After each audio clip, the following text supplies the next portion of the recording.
So what about the potential for land strikes in Venezuela? Did you need to see more in terms of legal justification? Well, the president's made it very clear that that he's designated that regime as a terrorist organization because of the cartels and the drugs that are flooding our streets and killing our friends and our family.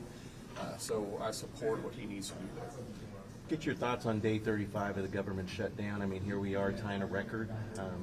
It's a horrible record to tie. We came from this from the policy perspective, meaning Republicans. Democrats has always been about politics. They made that very clear from what Leader Schumer has said, from saying that every day gets better for them, to Senator Coons saying it's a leverage point. Caitlin Clark, number 2 House member, saying it was a leverage point. Bernie Sanders saying it's a leverage point, and we can go on about how many Democrats have said it's a leverage point, and it's holding the American people hostage. It was all about getting through this election on this happening today. It was very clear, you've heard rumors about it, but it's true, that Dick Durbin was wanting to vote with us to open the government up last week. Schumer assured him if we could get through this weekend, because they didn't want to discourage their base from not turning out to vote in Virginia and New Jersey, that he would release people to vote how they wanted to. So fortunately, this nightmare is going to end for our federal employees and those that depend on SNAP this week. But it's unfortunate they've been held hostage by the Democrat Party as leverage points. So do you want to see a CR go through January or to December? That's kind of been a question. I think that's a discussion that needs to happen today. It'll take place. Obviously, we're going to have to change the CR a little bit. We'd love to see us build attachment appropriation bills on it, especially defense, maybe ledge. There's a couple other options that I think we could put on there. The date, certain, I think it puts the appropriators having to work and make sure something's happened if we put it in December. But at the same time, if the votes aren't there and we've got to move it to January, we've got to work with our counterparts in both chambers.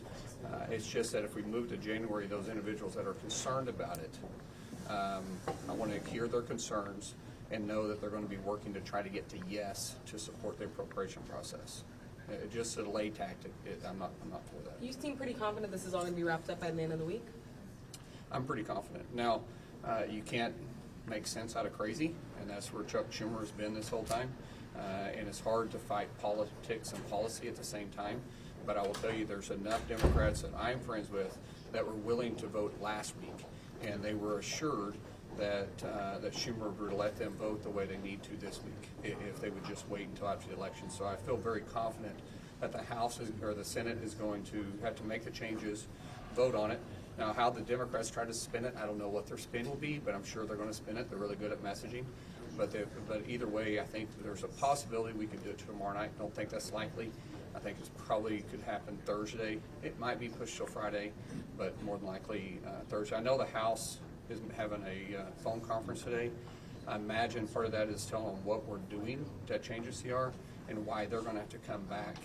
And so they have a 48-hour notice, and I imagine this is going to be part of it. There'll probably be a 40-hour notice. I don't know this. I haven't spoken to the speaker. I'm just making assumptions. And assumptions, you can weigh whatever you want. That they would probably make the change, so you need to be back by Friday. Do you know if Senate Republicans still have confidence in Kevin Roberts given his handling of this Tucker Carlson situation and anti-Semitism? I don't. I really don't have that much of a relationship with Heritage at all. So I'm not the right person to ask that. Thank you. Thanks for coming.